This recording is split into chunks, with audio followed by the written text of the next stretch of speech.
노후 준비의 중요성은 누구나 잘 알고 있지만 무엇이 우선순위고 또 어떻게 해야 하는지 잘 모르는 분들 많으시죠. 100세 시대 생애 단계별로 똑똑하게 은퇴와 노후를 준비할 수 있는 방법 알아보겠습니다. NH투자증권 이윤학 100세 시대 연구소장 나오셨습니다. 안녕하십니까? 네, 안녕하십니까? 네. 자, 노후를 준비해야 되겠다. 이제 노후가 돼서 준비를 하면 사실상 늦고요. 네. 일찍부터 준비하는 게 답일 것 같은데 그래서 네. 좀 단계별로 질문을 드리도록 하겠습니다. 먼저 청년기. 자, 수입이 적잖아요, 이때는. 네, 맞습니다. 그래서 아무래도 소비 습관이 가장 중요한 시기일 것 같은데. 네, 맞습니다. 예. 20대, 30대 초반까지는 보통 이제 사회생활을 처음 출발하는 그런 시기이기 때문에 소비 습관이 굉장히 중요한데요. 네. 그 소비 습관 중에 첫 번째로 고를 것이 신용카드와 관련된 문제입니다. 그래서 가급적이면 그렇게 권하고 있습니다. 신용카드를 쓰지 말고 체크카드를 써라. 아, 신용카드 대신에 체크카드를. 체크카드를 써라는 말은 일정한 한도 내에서 소비를 하라는 그런 의미입니다. 정해놓고요. 예, 그렇기 때문에 그렇게 되면 과도한 소비를 하지 않게 되고요. 그리고 조금 전에도 말씀하셨듯이 저축과 소비의 이 균형이 굉장히 중요한데 예. 먼저 습관적으로 저축을 먼저 하고 소비를 해야 됩니다. 소비를 한 뒤에 저축을 하는 것이 아니라 남는 돈으로 저축을 하는 것이 아니라 예. 남는 돈으로 소비를 하라는 이야기돼요. 저축할 규모를 미리 정해놓고? 그게 굉장히 중요하고요. 그리고 예. 참 절약이 중요합니다. 왜냐하면 소비 때문에 이제 그걸 좀 줄여서 절약을 해야 되는데 보통 한 달에 내가 한 10,000원 정도를 절약을 한다는 것은 마치 2%짜리 적금 상품에 매달 100만 원을 넣는 효과랑 같은 효과입니다. 예. 그게 10,000원 정도 효과이기 때문에 그렇기 때문에 절약은 굉장히 중요하다. 네. 그래서 그런 소비 사실 습관은 저희가 습관적으로 마시는 커피라든가 밥 먹고요. 네. 이런 것들을 좀 줄여보는 것도 방법이 될 수 있겠네요. 여러 가지 그런 소비 습관을 예. 조금씩만 줄여도 한 달에 1, 20만 원, 2, 30만 원 쉽게 줄일 수 있습니다. 네, 청년들이 새겨 들어야 할 여러 가지 팁들을 지금 주셨는데요. 네. 그래도 뭐 연애도 해야 되고 결혼도 해야 되고 뭐 자동차도 사야 되고 소비할 네. 때가 많은데 합리적인 소비를 하려면 어디다 좀 더 이렇게 집중을 하고 어디는 좀 줄이고 이래야 될까요? 그렇죠. 아무래도 이제 30대가 되면 가장 중요한 생애의 큰 이벤트가 결혼이지 않습니까? 네.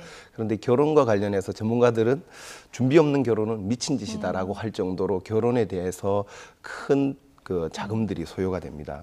사실 치밀하게 준비하지 않으면은 굉장히 인생 자체가 거기서부터 꼬일 가능성이 있는데요. 예. 그래서 리치한 결혼이 푸어한 인생을 만든다. 이런 농담이 있을 정도거든요. 네. 그래서 우리나라 결혼 비용이 지금 2억 7천만 원 정도 됩니다. 평균적으로 볼 때. 그중에 1억 남녀 한 쌍이 결혼할 때 결혼 집비용 포함한 거죠. 예, 비용입니다. 1억 9천만 원이 집비용입니다. 한 8천만 원 정도가 전체적인 결혼식 비용인데 그 결혼식 비용을 좀 많이 줄여볼 필요가 있고요. 요즘 이야기되고 있는 작은 결혼식 이런 것들에 관심을 가져볼 필요가 있습니다. 그래서 거기서 줄인 것을 주택마련자금에 보태는 것도 방법이고요. 조금 전에 자동차 이야기를 했는데 보통 남자들의 로망입니다. 자동차는 젊은 청년들의. 자주 바꾸시는 분들도 있더라고요. 근데 생각보다 기회비용이 굉장히 큽니다. 왜냐하면 자동차는 소비재이기 때문에 그렇습니다. 평균적으로 자동차를 구입하고 세금, 보험료까지 다 유지 비용까지 고려하면 우리나라의 평균적으로 연평균 한 940만 원 정도 들어갑니다. 약 1,000만 원 정도가 자동차 비용인데 만약에 이것을 대중교통 수단을 이용을 한다 그러면 한 300만 원밖에 안 들어갑니다. 그래서 그 700만 원을 만약에 연금저축이나 IRP와 같은 소득공제가 되는 그 금액으로 집어넣는다 그러면 10년 뒤면 9천만 원 정도의 자금이 만들어지겠습니다. 크게. 대중교통 수단을 이용하면 건강에도 좋으니까 한 번쯤은 생각해 볼 필요가 있습니다. 네, 자 자동차보다는 대중교통을 이용하면 10년 뒤에 9천만 원이 쌓인다. 네. 자 이걸 좀 기억하면 좋을 것 같고요. 20대는 근데 이렇게 노후 대비하기는 좀 멀다 이렇게 느껴질 수도 있는데 사실 노후 대비는 빨리 할수록 좋다 중요합니다. 이런 얘기가 있잖아요. 20, 30대에 꼭 준비하면 좋을 노후 대비는 어떤 게 있을까요? 사실 여러 가지가 있겠습니다만은 출발이 빠를수록 제일 중요하고요. 그것도 역시 연금도 마찬가지입니다. 연금은 가입 기간이 길면 길수록 좋은 효과를 보이는데 자기의 자산 중에 전체 자산 중에 연금 자산 한 30% 정도 되는 게 좋습니다. 30% 정도를 연금 자산으로 가져야 되는데 초기부터 그렇게 되기는 어렵습니다. 꾸준히 노력을 해야 되는데 제가 하나의 팁을 드린다 그러면 저희들은 987 연금 전략이라고 그러는데 국민연금은 9%가 자기 소득에서 들어가고 있습니다. 의무적으로. 그리고 직장인 경우에는 퇴직연금이 8.3%, 12분의 1 정도가 들어가거든요. 자기 소득에. 그러니까 8% 정도 됩니다. 네. 나머지 7은 뭐냐면 그거 가지고 국민연금과 퇴직연금 가지고만으로 안정적이고 풍요로운 노후를 좀 모자르다고 하는 대비했다고는 부분. 하기 어렵습니다. 예. 그래서 개인연금으로 소득 세액공제가 충분히 될 수 있는 개인연금으로 약 700만 원 정도가 예. 그 한도가 700만 원입니다. 그것을 네. 꽉 다 집어넣는다 그러면 굉장히 안정적인 노후 생활이 될 겁니다. 국민연금과 연금 퇴직연금과 개인연금. 네, 국민연금 9%, 퇴직연금 8%, 8%. 개인연금은 700만 원이 그 소득공제, 세액공제 한도기 때문에 꽉꽉 매년 집어넣는 게 매년 필요하다. 네. 꽉꽉 채워갖고 집어넣는 거. 네. 그 출발점은 20대, 30대다. 일찍 할수록 좋다. 그렇습니다. 예. 자, 연금은 이렇게 준비를 하고요. 또 20대는 젊으니까 내가 좀 네. 공격적인 투자를 해봐야 되겠다 이런 생각을 하는 젊은이들도 있을 텐데요. 네. 이럴 때 안정적인 투자 또 공격적인 투자 이건 좀 어떻게 비교를 할 수 있을까요? 사실은 안정적, 공격적인 투자에 비교를 한다는 게 좀 쉽지는 않은 예. 부분이죠. 안정적이라는 말은 원금 보장형 상품으로 들면 안정적입니다. 예. 근데 나이에 따라서 성향에 따라서 조금 다르지만 예. 젊은 시기에는 공격적인 투자를 한 번쯤은 해볼 예. 필요가 있는데 왜냐하면 그렇다고 해서 고위험 투자 상품군에 투자라는 의미는 결코 예, 예, 아닙니다. 그 이유는 어느 정도 선까지? 예, 지금 한번 말씀을 예. 드리면 1%의 지금 수익률이 나오는 예. 상품이 있다 그러면요. 그 원금이 2배로 되는 시기가 무려 70년이 걸립니다. 1,000만 원, 2,000만 원 되는데 복리로 계산하더라도 2% 금리의 상품이면 그 절반인 35년, 4%면 17년이 걸립니다. 따라서 만약에 지금 1%대가 지금 정기예금 금리가 1% 중반이거든요. 사실 여기서 물가 상승률하고 세금까지 생각하면 자산 증식 효과는 거의 없다고, 거의 없다고 보면 되니까, 됩니다. 예. 따라서 우리가 흔히 말하는 중위험 중수익 상품, 즉 3, 4%대의 투자 상품에 관심을 가져볼 필요가 있다. 중간 정도 위험. 예, 어느 정도 위험도 같지만 그러나 자산 증식을 위해서는 수익도 기대할 종자들을 수 있는. 만들기 위해서는 그렇죠. 예, 어느 정도 위험은 젊은 그러나 나이니까요. 뭐 네. 5% 이상 막 넘어가면 굉장히 예. 리스크가 커지기 때문에 그러나 1%대로 가까워지면 자산 증식 효과가 없기 때문에 네. 중위험 중수익 상품에 예. 관심을 가져볼 필요가 네. 있다. 자, 이렇게 열심히 또 그 노후 준비를 20대부터 했는데 그렇다고 뭐 또 4, 50대 됐을 때 굉장히 풍족하냐? 사실 따지고 보면 뭐 교육비도 많이 들고요. 그렇죠.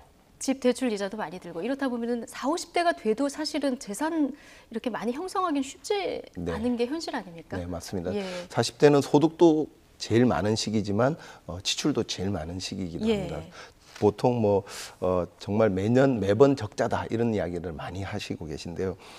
정해진 소득에서 이제 소득과 소비와 저축이 불균형 때문에 그러기 때문에 그렇습니다. 그래서 조금 전에 말씀드렸듯이 일단 저축이 우선입니다. 그 다음에 이제 소비를 하는 것이 필요하고요. 예. 근데 두 번째로 보면 사교육비가 생각보다 굉장히 큽니다. 우리나라 중산층에 평균적으로 1.5개의 사교육을 시키고 있고요. 아이들에게 들어가는 한 달 평균 그 사교육 비용이 한 8만 원 정도 됩니다. 이게 그냥 전체 평균이니까 네, 사실 전체 평균입니다. 예. 실질적으로 보면 좀 더 높다고도 볼 수 네, 있죠. 그럴 수도 있습니다. 현실적으로 예. 느끼는 체감은요. 그리고 평균적인 중산층의 자녀 수가 1.6명이니까 계산해 보면 한 68만 원 정도, 한 70만 원 정도 들어갑니다. 네. 이것을 자녀 교육이라고 무조건 투입을 하지 말고 일정 부분 이것을 노후자금으로 돌려볼 필요가 있고요. 오히려 자녀들하고 많은 대화를 해서 정말 원하는 사교육, 교육이 뭔지 원하는 교육을 시켜주는 게 필요할 거라고 생각이 됩니다. 네, 사교육비에 너무 지나치게 네, 투자하는 것 그렇죠. 이건 좀 경계를 해야 되겠군요. 예. 그리고 네, 말씀하시죠. 마지막으로는 혼자 벌어서는 되게 어렵습니다. 그래서 지금 우리나라 맞벌이 가구가 510만 가구입니다. 예. 외벌이 가구가 한 490만 가구인데 대세는 맞벌이가 대세입니다. 그래서 혼자 같이 벌면 물론 씀씀이 더 커지지만 혼자 벌기는 어려우니까 가급적이면 같이 버는 것을 고민을 해봐야 된다. 가급적이면 어떤 일이라도 예. 자, 40대가 돼도 역시 집 문제가 가장 큰 고민은 뭐 마찬가지일 것 같습니다. 전세로 살 것인가, 내 집 마련을 할 것인가, 뭐 대출을 받으면 얼마까지 받는 게 적정한가 이게 사실 항상 애매하고 또 고민이거든요. 이 부분에 대한 좀 가이드라인 같은 거 좀 주실 수 지금 있을까요? 금리가 빠른 속도로 떨어지다 예. 보니까 특히 집을 구매하는 데에서 구입하는 데에서 가장 큰 니즈가 많이 커지고 있는데 예. 사실은 이제부터는 집을 자산 가치로 볼 것이 아니라 사용 가치로 봐야 된다. 다시 말해서 사용 가치. 사용 가치. 예. 이 집은 삶의 터전이자 노후를 살아가는데 가장 기본이 되는 자산이라고 예. 생각을 하는 것이 필요할 것 같습니다. 왜냐하면 여의치 않으면 나이가 들 경우는 주택연금이라도 활용할 수 있는 중요한 자산이기 때문인데요. 네. 집을 살 때 대출의 기준은 사실은 딱 정해놓은 건 없습니다. 우리가 흔히 DTI라고 하는 네. 그 총부채 상환 비율이라고 있습니까? 네. 자기 소득 중에 원리금을 상환할 수 있는 금액의 비율인데 예. 이게 5천만 원이 자기가 소득이다. 예. 그러면 만약에 60%가 DTI다 그러면 3천만 원까지는 자기가 원리금 상환을 하겠다는 그런 의미거든요. 예. 그런데 사실 그 정도면 사람이 평상시 생활하기가 너무 힘듭니다. 그렇기 네. 때문에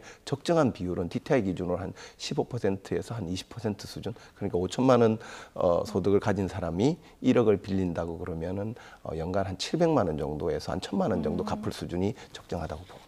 그 정도 수준이 적정하다. 자, 이제 이러다가 뭐 은퇴를 또 하게 되면은 소장님 그 한 달의 은퇴 이후에 생활비가 얼마나 필요한 것으로 조사가 됩니까? 두 가지 관점에서 봐야 예. 됩니다. 희망하는 것과 실제 하는 것이 네. 다릅니다. 희망하는 희망한 것과 실제 것은 하는 것. 예. 대체로 한 250만 원에서 60만 원대로 다 설문조사 결과입니다. 이 정도는 있어야 살 이 수 있을 것 정도면 같다. 좋겠어라고 네. 생각을 하는 거고요. 실제는 어떻습니까? 실제로는 저희 연구소에서 작년에 통계청 자료를 가지고 조사해 본 예. 결과는 60대의 경우는 196만 원, 네. 그리고 70대인 경우는 150만 원 아래로 떨어집니다. 왜냐하면 연세가 들수록 갭이 상당히 크군요. 예, 그렇기 때문에 실제 생활비하고 예. 희망하는 금액은 다른데 대체로 보면 200만 원 전후 수준이다 이렇게 보시면 될 것 네. 같습니다. 그래서 제가 아는 그 은퇴 전문가 한 분께서는 평생 현역이 답이다라는 얘기를 계속 하고 다니시더라고요. 그래서 예. 만약에 지금 예전 같으면 은행에 뭐 1억 넣어놓으면 100만 원을 받고 이렇게 네. 이자 소득을 살 수 있었지만 지금은 사실 다르잖아요. 네네.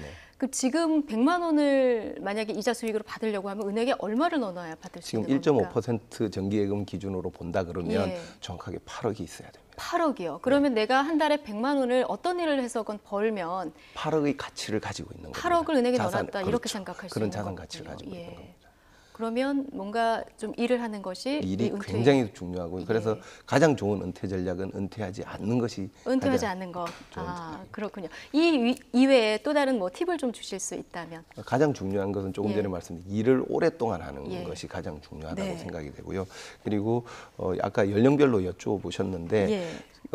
은퇴 준비는 소득이 생기는 그 시점부터 시작을 해야 됩니다. 네. 제일 좋은 것은 20대, 30대 초반에 준비하는 게 제일 빨리 중요하고요. 할수록. 그리고 40대가 되면 네. 모든 그 관심을 그 은퇴 준비에 네. 이때부터는 서서히 집중하기 시작을 하지 예. 않으면 사실은 50대, 60대가 지나면 사실상 예. 할 게 많지 않습니다. 네. 그래서 빠르면 빠를수록 좋다라고 생각합니다. 소장님 이렇게 살다 보면 돈도 중요하지만 사실 그 이외에 준비할 것들도 또 있을 것 네. 같아요. 이런 부분, 은퇴 이후에 사람 간의 관계 이런 것 여러 상담을 많이 해보셨으니까 네, 네. 보셨을 때 기억에 남는 사례들 있으세요? 네, 가장 중요한 것은 예. 아까 조금 전에 일이라고 그랬지만 제가 비록 금융기관에 있지만 돈이 아니라 일이라고 생각을 하거든요. 예. 사실은 일을 하면 소득도 생기고요. 그리고 관계도 좋아집니다.